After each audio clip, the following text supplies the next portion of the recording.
My stepmother, Sophia, is a truly remarkable woman who came into my life when I was just 4 years old after marrying my father. Before Sophia's arrival, my biological mother primarily raised me, and her relationship with my father was fraught with tension, leaving me to see him rarely. However, Sophia's influence transformed their dynamic, fostering a cooperative co-parenting environment and stabilizing our family life. Sophia has been the cornerstone of my existence, consistently advocating for harmony and offering unwavering support to both me and my mother, especially during challenging times. Despite her lack of obligation, she worked tirelessly to integrate herself into our lives, improving my father's circumstances significantly. He went from living in a hotel to having a stable home thanks to her. She even managed to broker peace with my mother, who initially harbored resentment towards her, ensuring that my father fulfilled his financial responsibilities to us without legal intervention. Her dedication went beyond mere financial support. Understanding the instability of my living situation, which involved shifting between my grandparents and my mother's various partners, Sophia provided me with a room in her own home, offering me the stability I lacked. At 15, Sophia's hard work culminated in a significant legal victory against an airline, awarding her over $1 million. Wisely, she used this windfall to establish substantial trust funds for me and my siblings, securing our futures while continuing to live modestly. She paid off her mortgage, indulged in a new car, and enjoyed some well-deserved vacations, but largely maintained her prudent lifestyle. However, about a year ago, Sophia's health began to visibly decline, though specifics remained elusive as my family kept the details under wraps. During this precarious time, my biological mother's behavior took a puzzling turn. She began to gravitate more towards my father, especially when Sophia was hospitalized. Her sudden transformation into a doting housewife, particularly towards my siblings whom she had never shown much affection for, struck me as disingenuous. This change coincided with my mother expressing newfound desires for luxury travel, a new car, and investments, an unusual shift for someone who had lived paycheck to paycheck as a cocktail server all her life. My suspicions about her motives grew, particularly when I noticed my father seemingly reciprocating her advances, which he denied when confronted. Amidst this turmoil, I did my best to protect my younger brothers from the unsettling developments at home, although they too sensed the tension. This period has been a testing time, overshadowing the immense gratitude and love I have for Sophia, who has been nothing short of a savior in my life. Her behavior had become increasingly odd, as though she was on the verge of receiving a fortune, which started raising my suspicions. With Sophia gravely ill and my mother's strange actions, my mind was swirling with questions. Finally, I decided to visit Sophia in the hospital to discuss my trust fund.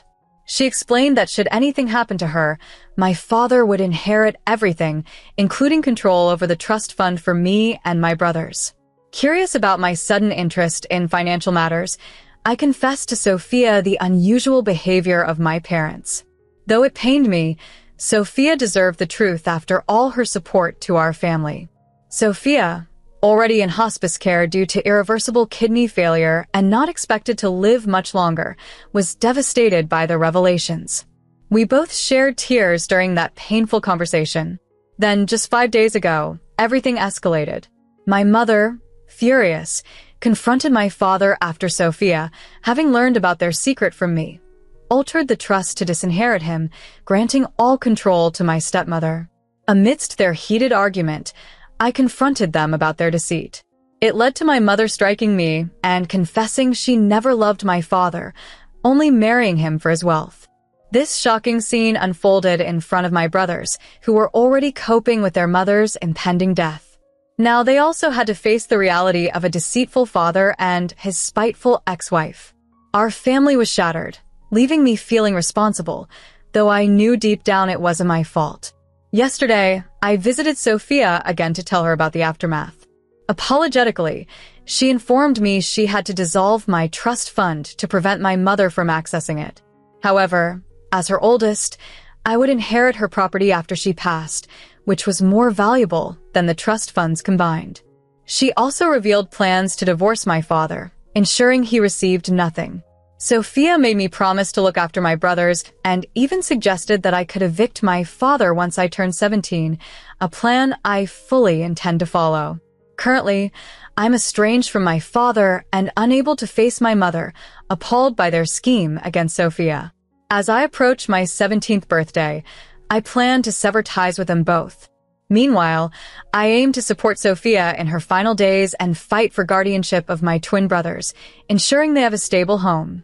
It's a tumultuous time, and while I am deeply hurt and betrayed, I must stay strong for Sophia and my brothers. Thank you for letting me share this.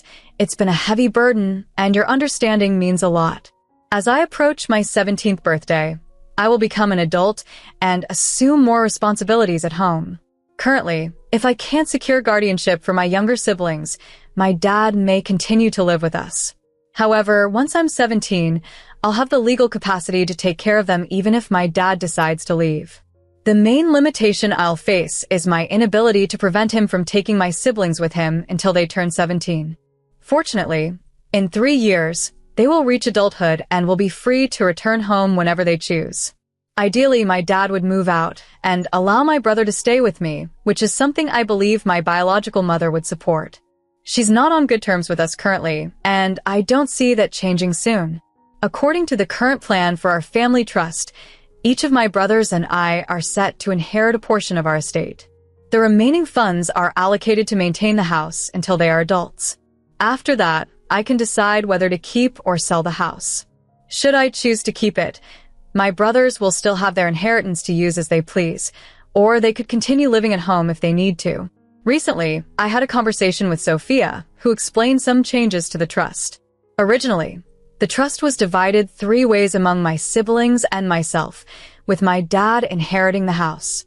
However, Sophia dissolved my share of the trust to use it for house maintenance and transferred the house ownership to my name to prevent my dad from inheriting it. This adjustment means I'll essentially receive a larger financial portion, but I can't utilize it until my brothers turn 17. I'm okay with this arrangement. I haven't spoken to either of my parents since their big fight last Sunday, and they're currently staying at my mom's place. That's fine by us.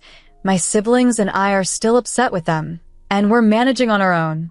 Technically, it's not legal for them to leave us alone, but I've been caring for my brothers for over a year and can handle a few more days on our own. On a different note, Sophia has decided against further aggressive medical interventions for her health issues, which include a genetic condition causing cysts on her kidneys and complications in her arteries. She's experienced a lot of trauma from past treatments and prefers to spend her remaining time with loved ones rather than undergoing more surgeries.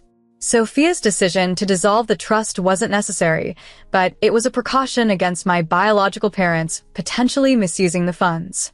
Her lawyer advised that it was better to be safe, and I agreed with that decision.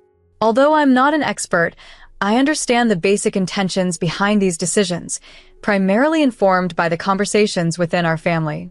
I couldn't see any other solutions, and honestly, I didn't feel compelled to dig deeper. Regarding Sophia's perception of my mom, she wasn't aware of all the things my mom was handling. My mom has her own place and would only come over when Sophia was hospitalized for a few days. I've been living with my dad for just over a year, so he might have mentioned to Sophia that my mom came over to spend time with me, if he mentioned it at all. Besides, my mom only moved in a few months ago, which I think was around the time they began forming their plan. Sophia never explicitly forbade my mom from visiting, so there wasn't much she could do about it. I hope that clarifies things. As for the estate, the remainder of the money that hasn't been put into a trust for my brothers will be used to cover house maintenance, utilities, and taxes until they turn 17. Then, I'll have the option to either sell the house or keep it, depending on my circumstances. I'm planning to go to school and get a better job during this time, aiming to keep the house. However, if that doesn't work out, I could sell it, though I'd rather not. On the topic of Sophia and my relationship, she truly has been more of a mother to me than my biological mom. My biological mom seems rather indifferent to my existence, but Sophia was always deeply involved. She supported my participation in sports, paid for my dance classes, and took an interest in my hobbies as I grew up. As the only girl, I think we connected on a level she didn't with my brothers. When I was younger, We'd have girls' nights, just watching movies and spending quality time together. Those are some of my fondest memories with her. Sophia is mature and someone I aspire to be like. On the other hand, my biological mom often acted like a teenager, frequently arguing over trivial matters with my dad. Sophia always managed to defuse these situations, always prioritizing my best interests above her own emotions. Despite my mom making Sophia's life quite difficult, Sophia never let on to me about these struggles, unlike my mom who would often criticize Sophia. Growing up, I always felt more at ease around Sophia than around my mom. If you want your stepchildren to love you, simply be present and love them as your own, putting aside any personal drama with your partner's ex. They'll notice your genuine care. Sophia is still with us, and despite her illness progressing, she remains upbeat. She's grateful for having seen everyone's true colors, allowing her to face the next chapter of her life with peace. Our bond has grown incredibly strong in recent months, and it's becoming increasingly tough as her condition worsens. However, she avoids discussing it to spare my feelings. We're making the most of our remaining time together. While I'm not sharing every detail about the ongoing family drama with her, honestly, she doesn't need that stress. We even threw her a surprise celebration of life, which was attended by more people than expected. It took more effort than I initially thought, but my siblings and I managed to get an Airbnb close to the hospital where Sophia is staying. We took her out for a relaxing day at a nearby lake, which she seemed to really enjoy, keeping things quiet and low-key, just the way she likes. I even managed to surprise her by inviting an old college friend after reconnecting through LinkedIn. We had a nice time with food, music, and games. It was truly special. Although Sophia shed some tears towards the end, she assured me they were tears of gratitude. My brothers are handling things well too. Aunt Sophia's sister has been funding their therapy sessions, which has really helped them open up and mature beyond their 10 years. They've grown quite independent, which is a relief, as it means I don't have to oversee every aspect of their lives. Their academic performance isn't stellar, but it's holding steady, which is all we can ask for given everything. They still enjoy time with friends, and I'm always on the lookout for any signs of depression. As for my mom, the situation is as comical as it is awkward. After initially ignoring us, she came back, pleading to move in with me because her lease was ending. That conversation didn't end well, leading her to insult me. I firmly told her to leave, threatening to call the police. Following that, she tried to force her way back into our lives a few times, causing scenes that eventually led me to actually call the police. Being 16, I was warned I might have to return to her care, but thankfully my dad intervened, and I was allowed to stay put. The police eventually warned her against further disturbances after neighbors complained. She's since stopped coming by and now, blocked on all fronts, communicates through my dad if necessary. My dad, needing to stay with us for another couple of months until I turn 17, has kept his distance. We've had our challenges, especially with the ongoing divorce proceedings, but I've managed to leverage these situations to maintain some peace at home, even threatening to kick him out once I'm of age if he contests the divorce. He recently rushed through all the paperwork for a swift divorce and now just follows Sophia's directions without much resistance. I don't openly show him disrespect. He's still my father, but I've made it abundantly clear that I'm not inclined to follow his commands, and he rarely challenges me on this. Most days, he stays secluded in his room, occasionally visiting my mother, though their reunions are brief and usually end in arguments that see him sent away again. As for me, I'm coping as best I can. I landed a new job that pays a bit better, so I'm concentrating on saving money and supporting my brothers. Between work, school, and visits to Sophia, my schedule is packed, leaving little time to reflect on our situation. However, I know a moment of reckoning will eventually come. A friend has been incredibly supportive through it all, helping me manage my responsibilities, and I'm immensely thankful for his assistance. In her final days, although Sophia was physically frail, her mental acuity never waned. I took your advice and captured some voice notes for my brothers. Initially, we considered video, but we decided against recording her in her diminished state. Sophia also left behind letters for friends and family, and one for me, to be opened at significant life moments. The first letter I opened after her passing was deeply personal, and while I'll keep the details private, I can say she will always be considered my mother. The loss has been profound and the grieving continuous, but Sophia's kindness and gentle spirit continue to inspire me. My brothers and I have grown even closer through this experience. They are coping remarkably well, continuing with therapy and open conversations about their feelings. Our bond feels stronger than ever as we navigate this challenging period together. I'm currently balancing work and family life, dedicating as much time as possible to support my loved ones. Although they might not realize it, I lean on them just as much for emotional support, since they are the people I can open up to about anything. Following the loss of a central family figure, we've surprisingly grown closer and stronger.